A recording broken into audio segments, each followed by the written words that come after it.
dimanapun berada. Tak bosan saya mendoakan semoga semuanya sehat dan sukses selalu. Kali ini saya akan membahas salah satu film kisah nyata tentang peperangan laut yang terjadi pada saat Jepang menginvasi kerajaan Joseon Korea pada masa pemerintahan Toyotomi Hideyoshi. Saat itu Jepang menjadi negeri yang identik dengan perang, membuat Hideyoshi harus memutar otaknya hingga dia berinisiatif untuk menginvasi sejumlah daratan di luar wilayah Jepang. Hideyoshi berharap jika dia berhasil menguasai seluruh daratan Joseon Korea, maka akan lebih mudah untuk menguasai daratan Cina yang kala itu dikuasai oleh dinasti Ming. Tapi rencananya itu tak semudah dengan apa yang dibayangkan, karena saat melakukan pertempuran laut di kawasan kepulauan Hansan Korea, kerajaan Joseon mempunyai seorang jenderal angkatan laut yang hebat bernama Laksamana Besar Yi Sun-shin. Dia berhasil mendominasi berbagai pertempuran laut dengan kapal perangnya yang amat sangat ditakuti oleh pasukan Jepang.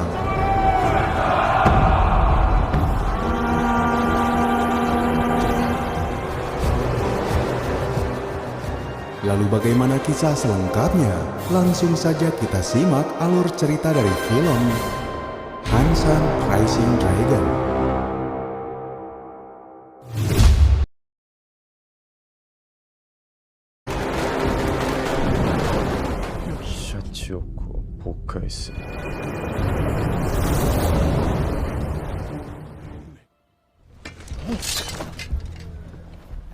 Berlatar pada bulan Juni tahun 1592, satu bulan setelah pertempuran laut di Sasjeon, Korea, seorang daimyo Jepang bernama Wakizaka Yasuharu tiba di pangkalan armada laut Jepang di wilayah Busan, Joseon.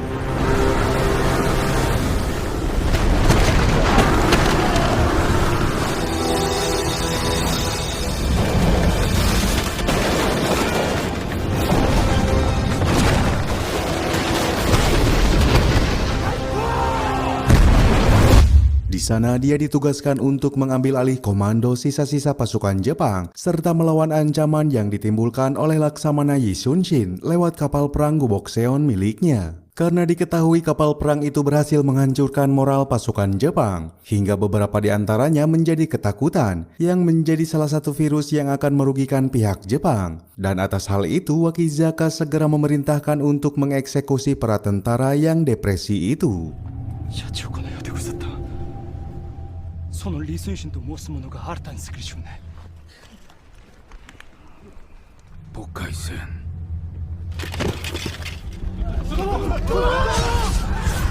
Di sana dia juga mempelajari tentang kerusakan kapal angkatan laut Jepang yang disebabkan oleh kapal Gubokseon. Setelah mempelajarinya, pada tanggal 5 Juni 1592, Wakizaka melakukan serangan kejutan kepada divisi pasukan Joseon yang kala itu dipimpin oleh seseorang bernama Li Guang. Saat itu Wakizaka langsung mengerahkan 2.000 prajuritnya, hingga dia berhasil menghancurkan pasukan divisi Li Guang yang memiliki pasukan berjumlah 50.000 orang. Keberhasilannya itu mendapatkan apresiasi dari kanselir Jepang yang bernama Hideyoshi dan menerima perintah selanjutnya dari penasihat utama Hideyoshi yang bernama Kurodai Kanbei untuk membantu pasukan divisi darat Konoshi di wilayah Pyongyang. Tetapi sebelum itu, dia harus memfokuskan penyerangan terhadap markas Angkatan Laut Yi Sun-shin yang berada di wilayah Yeosu. Karena armada laut Yi Sun-shin menjadi ancaman nyata bagi pasukan Jepang.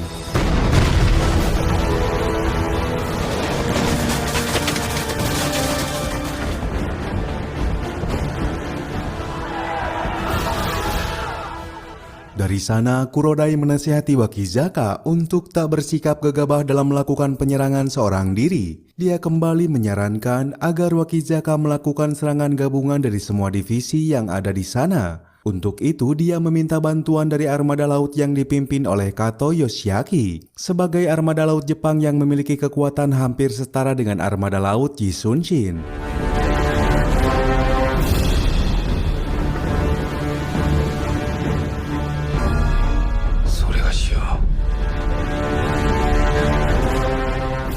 Semua kampanye militer ini tentunya dilakukan sebagai batu loncatan militer Jepang agar memudahkan jalan Hideyoshi untuk melakukan invasi ke wilayah dinasti Ming. Walaupun rencana Jepang ini sudah diketahui oleh pihak Korea jauh-jauh hari, karena 5 hari sebelumnya, Laksamana Besar Yi Sun-shin telah mempersiapkan serta mematangkan rancangan pembuatan kapal perang kura-kura yang sebelumnya dinilai memiliki cukup banyak kekurangan, seperti haluan depan yang memiliki kepala naga yang bisa saja tersangkut jika melakukan manuver serangan tubrukan ke arah kapal musuh.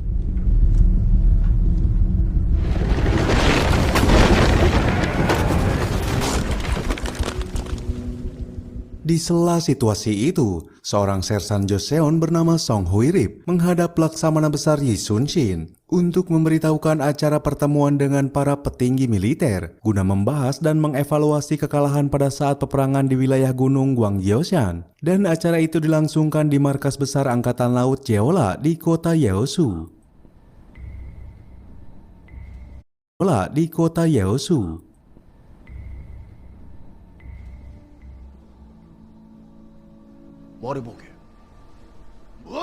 Dalam pertemuan itu terjadi perdebatan cukup hebat di antara kalangan para petinggi militer Joseon dikarenakan pasukan Jepang yang dipimpin oleh Wakizaka telah berhasil menguasai benteng Busan dan wilayah ibu kota Hanyang yang sekarang merupakan kota Seoul ibu kota Korea Selatan. Terlihat seorang komandan pasukan bernama Jung-un serta Admiral Angkatan Laut Joseon bernama Lee Euk-gi yang menginginkan penyerangan balasan terhadap pasukan Jepang yang sedang lengah itu. 다른 방도가 있으신 겁니까?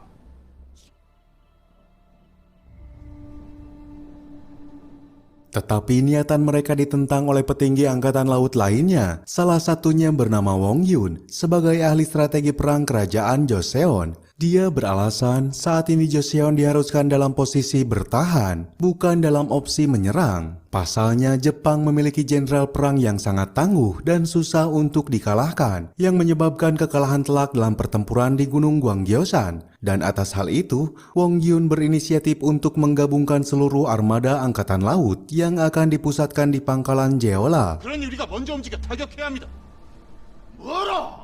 선제 공격! Pada malam harinya di tempat galangan kapal Gubokseon di Markas Besar Angkatan Laut Jeolla, di sana terdapat seorang pria bernama Nadeyong sebagai pembantu perancang kapal Gubokseon milik armada laut Yi Sun-shin. Saat itu dia sedang dilanda kebingungan karena terus memikirkan cara terbaik agar kapal itu tak memiliki masalah di berbagai sektor, tanpa kecuali di bagian haluan depan kepala naga. Untuk itu sehari sebelumnya, dia menemui Laksamana Besar Yi Sun-shin untuk memberikan pendapatnya agar kapal Gubokseon yang memiliki kepala naga bisa dilepas di bagian haluan depan guna meminimalisir kekurangan saat melakukan serangan tubrukan, serta untuk menstabilkan kecepatan kapal tersebut agar tidak berkurang sedikit pun. Dan atas hal itu, Nadeyong berpikir keras untuk mengerjakan pekerjaan itu semaksimal mungkin.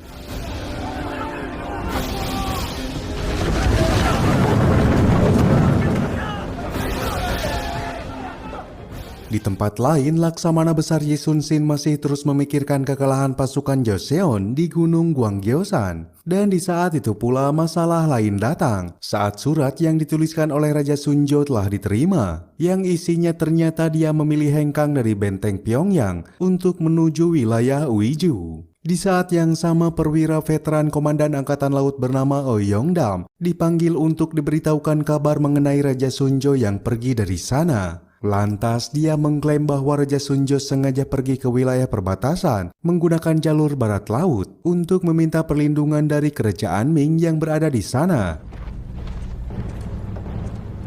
Apa yang diperbuat Raja Sunjo merupakan kesalahan yang akan mengakibatkan jatuhnya moral pasukan Joseon dan akan mengancam keselamatan rakyatnya apabila dinasti Ming ikut campur dalam permasalahan ini. 지독한 상관 만나 고생 좀 하고 있지요. 연세도 높으신 분께서 굳이 여기까지 배웅을 나오십니까? Di tempat lain di benteng Busan, Wakizaka melakukan rapat dengan para perwiranya seperti Manabe Samanosuke, Watanabe Shichiemon, dan sepupunya sendiri bernama Wakizaka Sahei.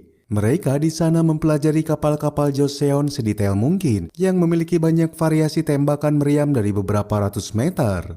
的いるのは100歩以内。潜水軍の下方の最大射程距離はおよそ1000歩 hingga Wakizaka memerintahkan Sahai untuk menyusup ke markas besar pangkalan Angkatan Laut Jeolla untuk memata-matai Laksamana besar Yi Sun-shin beserta kapal gubok Seon miliknya, karena ternyata Sahai sangat fasih dalam berbahasa Korea. Dan dalam rapat itu juga, Wakizaka akan meminta bantuan dari Kobayakawa yang memimpin divisi ke-6 Jepang di wilayah Geumsan untuk membantunya dalam misi penyerangan ke markas Angkatan Laut Jeolla. Dan sebagai imbalannya, Kobayakawa berhak mendapatkan wilayah tanah bekas penaklukan Wakizaka di wilayah Jeolla dengan catatan mereka harus berhasil dalam misi itu. 頼りの用意じゃ渡辺不安を取り除かねばならん Keesokan harinya, Sahai telah berada di wilayah markas besar Angkatan Laut Jeolla, tepatnya di Kuil Hengguksa. Di sana dia berpura-pura menjadi biksu untuk mengetahui informasi tentang Laksamana Yi Sun-shin serta kapal perangnya. Tetapi di saat yang sama Sahai melihat sosok pria yang pernah dia temui di Benteng Busan bernama Junsa. Dia segera melampiaskan rasa kekesalannya yang dahulu belum sempat terselesaikan dengan cara membocorkan bahwa dia adalah seorang mata-mata Jepang, hingga pria tersebut dapat ditangkap dan diserahkan kepada Laksamana Yi Sun-shin untuk diinterogasi.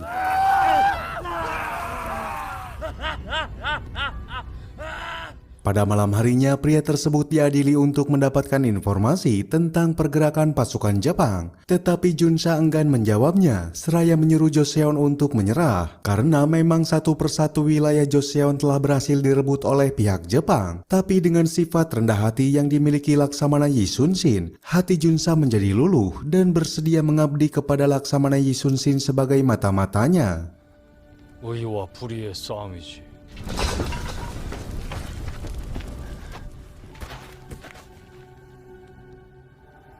남을 거두지 마라. Waktu ke waktu terus berlalu. Saat itu Yi Sun-shin sedang terlelap tidur seketika terbangun oleh mimpi buruknya. Dia terus dihantui pikiran oleh serangan Jepang yang mampu menghancurkan divisi Leguang sebanyak 50.000 prajurit. Dan seketika itu terciptalah ide untuk membuat strategi defensif atau pertahanan yang dikenal dengan formasi sayap bangau. 하객진을 펼쳐라.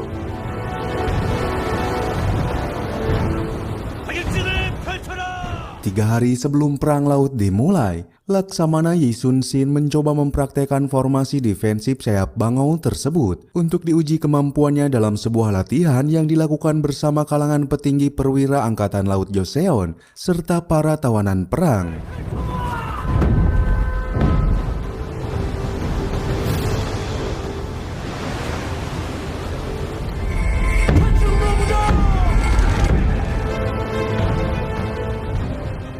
Sementara di atas bukit, para pasukan mata-mata Jepang di bawah komando Sahai melihat latihan itu dan mencatat sedetail mungkin strategi yang akan digunakan oleh Laksamana besar Yi Sun-shin.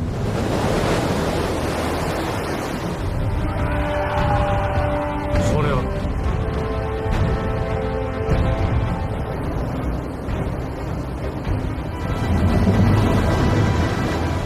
Walaupun saat itu Sahai tak melihat kapal gubok Seon dilibatkan dalam latihan itu, hingga beberapa menit kemudian seorang informan memberikan kabar bahwa kapal gubok Seon masih berada di galangan kapal karena memiliki kerusakan setelah perang di Sacheon. Dari kabar tersebut, Sahai segera melakukan tugasnya untuk menyusup ke markas besar Jeolla. Pada malam harinya, Sahai beserta pasukannya telah berhasil menyusup ke markas Yi Sun-shin yang memang tak mempunyai penjagaan ketat dari anak buahnya. Hingga saat itu mereka mampu membebaskan para tawanan perang Jepang dan berhasil membakar kapal gubok Seon utama yang menjadi andalan Angkatan Laut Korea.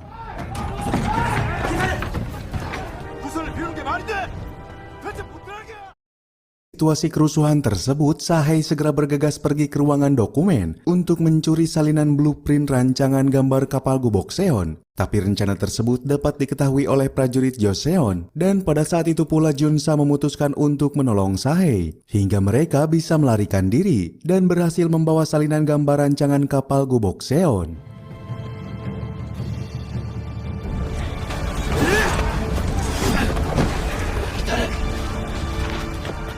Sabotase itu membuat kerugian yang cukup besar di Angkatan Laut Jeolla. Terlebih kapal mereka kini hancur karena terbakar hebat. Walaupun sebetulnya kebakaran itu tak menyebabkan kerusakan parah di dalamnya. Namun justru permasalahan besar yang dirasakan Laksamana Yi Sun-shin adalah saat dia mengetahui rancangan kapal Gubok Seon berhasil dicuri oleh pihak musuh. Hingga dari sana, Laksamana Yi Sun-shin segera menuju tempat galangan kapal rahasia yang berada di wilayah Suncheon dekat kota Yeosu untuk menemui Nadeong. 손에 이상은 없느냐? 다소 그을렸을 뿐 큰 문제는 없습니다. 본영의 구성 피해가 크질 않아 다행입니다. Dari sana, Laksamana Yi Sun-shin meminta kepada Nadeong untuk segera merampungkan kapal tipe terbaru. Karena Laksamana Yi Sun-shin tak punya waktu lagi dan tak akan menggunakan kapal Gubok Seon tipe lama yang selalu menjadi andalan bagi pasukan Joseon untuk melawan pasukan Angkatan Laut Jepang. 필시 협판한 지도 구선의 문제점을 파악할 것이다. Di tempat lain, rangkaian gambar dari kapal Gubok Seon yang berhasil dicuri oleh Sahei telah diserahkan kepada Wakizaka. Dari sana Wakizaka menilai kapal perang itu mempunyai beberapa kelemahan, yaitu haluan di kepala naga dinilai sangat begitu berat, hingga dia berasumsi bahwa kecepatan kapal itu akan sangat lambat.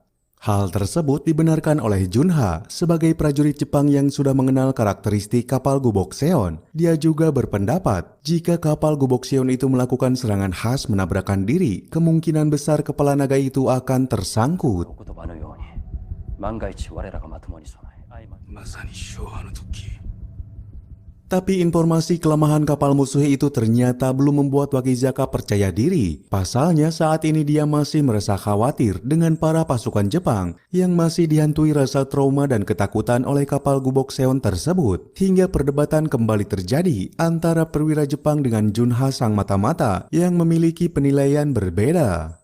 Watanabe menilai pasukan Yi Sun-shin selalu berhasil memenangkan setiap pertempuran laut karena dia menggunakan formasi ofensif sayap bangau. Tetapi Junha membantah asumsi tersebut. Dia meyakini formasi sayap bangau itu hanya digunakan untuk formasi bertahan, bukan untuk menyerang. Hal itu dikaitkan dengan kekecewaan Laksamana Yi Sun-shin setelah kepergian Raja Sunjo ke arah barat yang mengharuskannya melakukan strategi pertahanan.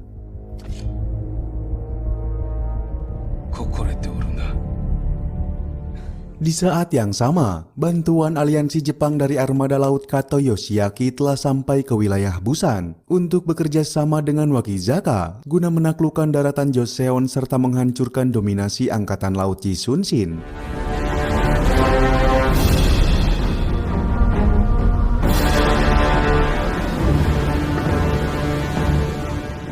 Armada Kato memiliki kapal-kapal yang sangat unik. Kapal-kapal mereka dilapisi dengan berbagai plat besi di seluruh badan kapal, dengan tujuan untuk menangkis serangan meriam serta senjata tipe Tanegashima. Maka tak heran jika Wakizaka memberikan julukan pada kapal-kapal armada laut Kato sebagai dewa perang Hachiman. 만일 적의 뜻대로 우리가 뚫리면 의주에 있는 선체가 두껍고 화포를 매단 배들이 여럿 보였습니다. Kabar bergabungnya dua pasukan Jepang itu telah sampai ke kalangan petinggi militer Joseon karena info tersebut berasal dari Junha yang ternyata membocorkannya kepada pihak Yi Sun-shin. Dan dari sana pula Junha menyadari bahwa seorang wanita geisha yang selalu menemani Wakizaka adalah seorang agen mata-mata dari pihak Joseon hingga nantinya mereka akan saling bekerja sama satu sama lain. 필시 전투선과 우리 좌수형을 각각 노릴 것입니다. 일밤 자정에 출동할 것이다. Kembali ke benteng Busan, kedatangan Kato saat itu disambut oleh Wakizaka dan segenap petinggi militer di sana dengan menampilkan sejumlah tarian tradisional Jepang bernama tari kabuki. Tapi di saat yang sama seorang kurir dari divisi Kobayakawa menyampaikan sebuah pesan yang berisi bahwa Kobayakawa menunggu perintah dari Wakizaka untuk menyerang markas Angkatan Laut Jeolla. Dan di saat itu pula Wakizaka memberikan jawabannya dengan dimulainya penyerangan itu pada malam ini. 殺水へ乗り来るゼミをご承諾なさいました。お大の英傑がどこにおいでなさる。 Tapi setelah mendengar hal tersebut, Kato menyampaikan rasa kekecewaannya karena penyerangan itu bersifat tergesa-gesa dan seakan kurang koordinatif karena Wakizaka memutuskan secara sepihak tanpa berkonsultasi dengan pihak Kato. hingga keadaan sempat memanas di antara kedua belah pihak. Tapi Wakizaka memberikan alasannya, karena ini perintah langsung dari Hideyoshi sebagai kanselir Jepang. Dan mendengar hal itu, mau tak mau Kato harus mematuhi perintah tersebut hingga suasana kembali kondusif.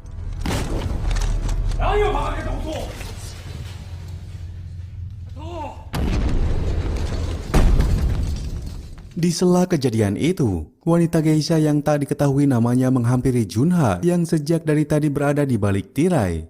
Saat itu dia berhasil mendapatkan informasi penting untuk diberikan kepada Laksamana Besar Yi Sun-shin. Tapi secara mengejutkan, ternyata rencana mereka telah terendus oleh Watanabe yang sudah curiga sejak lama. Hingga beberapa saat kemudian, Junha berhasil meloloskan diri dari kejaran pasukan Sahei yang sebelumnya mereka telah menunggu di tepi pantai. Tapi nahas, nyawa mereka tak bisa tertolong setelah beberapa peluru mengenai tubuh mereka. Sementara wanita geisha itu dapat dilumpuhkan oleh Wakizaka, kemudian memerintahkan kepada pasukannya untuk berjaga-jaga, andaikan dia sudah siuman dari pingsannya.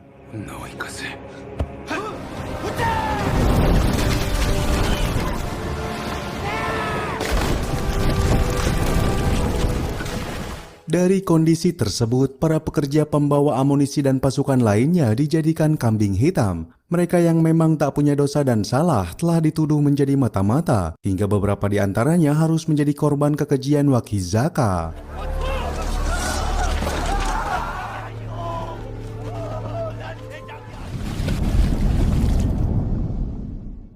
Di tempat lain, sehari sebelum perang yang menentukan itu, semua armada laut yang bermarkas di pangkalan Jeolla telah berlayar ke suatu perairan di wilayah Dangpo untuk bersandar di sana. Dengan segera, Laksamana Yi Sun-shin kembali merencanakan ulang formasi sayap bangau yang diprediksi telah diketahui oleh pihak musuh. 섬을 쌓아 하객진을 펼치려 한다.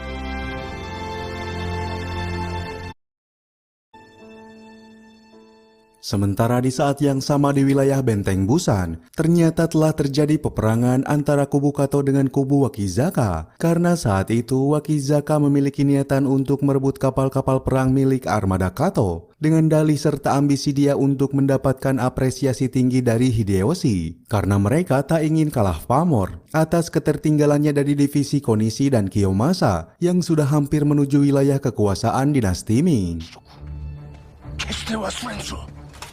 ネオ差し出し消え失せろお喜び申し上げます。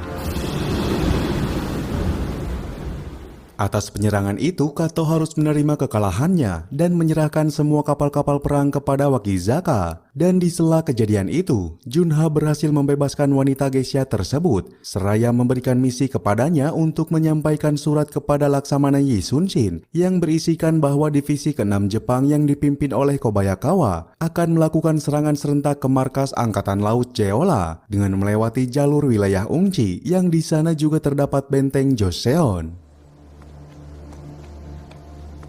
原浦にただいま参着したもの 자수형을 공동 목표로 삼았습니다.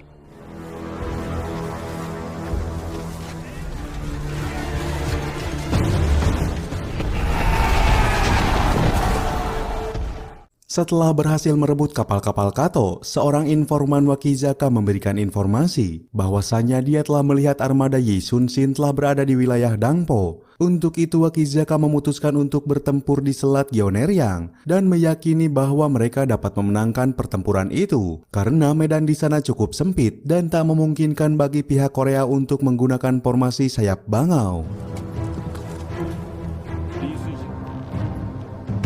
カラオラと直ちに剣の領に向かい待ち伏せろ。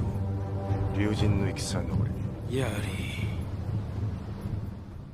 Keesokan harinya, seorang informan dari Angkatan Laut Joseon juga memberikan info kepada Laksamana Besar Yi Sun-shin tentang pasukan Wakizaka yang telah bergerak cepat dan segera menuju Selat Gyeoneryang. Atas informasi itu, Yi Sun-shin harus berusaha keras untuk bisa memancing pihak musuh supaya bertempur di perairan dekat Kepulauan Hansan yang merupakan daerah perairan luas dan sangat efektif untuk menggunakan formasi sayap bangau. Tapi untuk bisa melakukan trik itu, maka harus ada orang yang bisa menjadi umpannya. 적들을 여기 한산도 앞바다로 끌어내달라는 얘기입니다. 유인전을 펼치란 말인가? Strategi yang dibuat Laksamana Besar Yi Sun-shin terdengar begitu sulit bagi semua perwira Angkatan Laut Joseon. Pada akhirnya Komandan Oh Yung-dam membuat keputusan yang mengagetkan bagi semua perwira Joseon. Karena saat itu dia menawarkan diri untuk menjadi umpan bagi pihak musuh. Karena dia hafal betul dengan medan serta karakteristik Selat Gyeoneryang. 견내랑 물길은 Di tempat itu pula, Sahei memberikan informasi bahwa pasukan Angkatan Laut Joseon hanya mengerahkan 56 kapal perang Panokseon tanpa adanya kapal Gubokseon. Tapi Wakizaka menganggap hal itu hanya sebagai tipuan. Dia tak mau gegabah dalam menggunakan strategi, hingga dia memutuskan untuk membagi dua pasukannya. Di antaranya di sayap kiri dikomandoi oleh Manabe, dan di sayap kanan dikomandoi oleh Watanabe. もしや敵の策で Sementara Komandan Oh Yung-dam saat itu juga telah sampai di Selat Gyeoneryang dengan hanya membawa dua pasukan kecilnya. Kemudian dia melakukan serangan pertamanya. Karena ternyata medan di sana tiba-tiba tertutup kabut asap yang tebal yang membuat pasukan Wakizaka hanya mengandalkan serangan balasan. Andaikan mereka melihat percikan api dari kapal-kapal Joseon yang menembakkan meriamnya.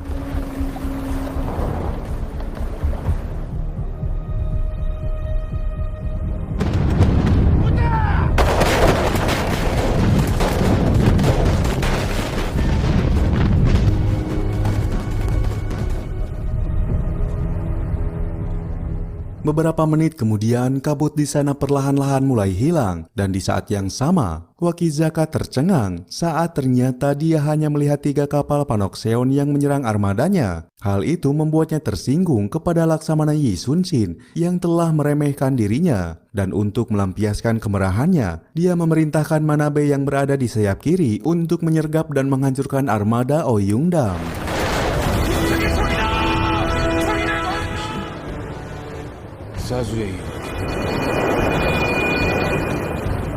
Tetapi Komandan Oh Yung-dam tak tinggal diam. Dia menyuruh pasukannya untuk memutar haluan kapal menuju ke sebuah celah sempit dan dangkal. Walaupun Wakizaka sempat berpesan kepada armada Manabe untuk tak terpancing oleh strategi pihak musuh agar tak masuk perangkap. Tapi Manabe yang tak bisa menahan emosinya tak mengindahkan seruan Wakizaka. Hingga pada akhirnya kapal-kapal perangnya harus ke tempat itu.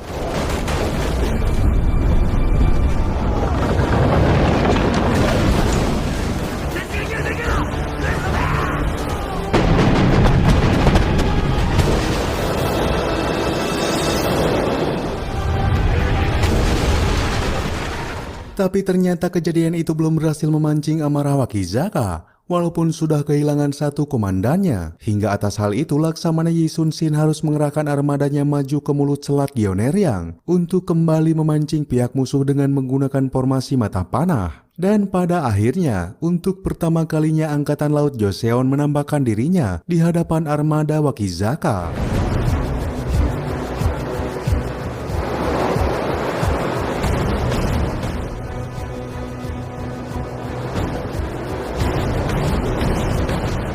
Dari sana Wakizaka langsung mengerahkan armadanya dengan kecepatan penuh untuk berperang secara total menghadapi armada Joseon. Tapi saat itu dia tak sadar bahwa semua ini adalah taktik Yi Sun-shin untuk memancing mereka keluar dari Selat Gyeoneryang.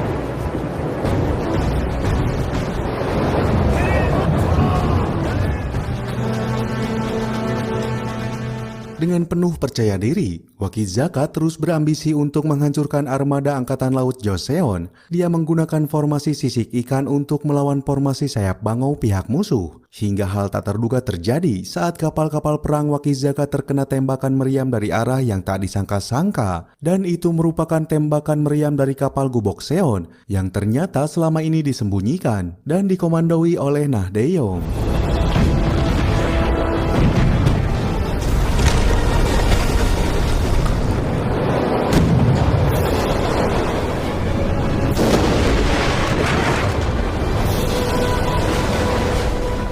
Kapal-kapal Gubokseon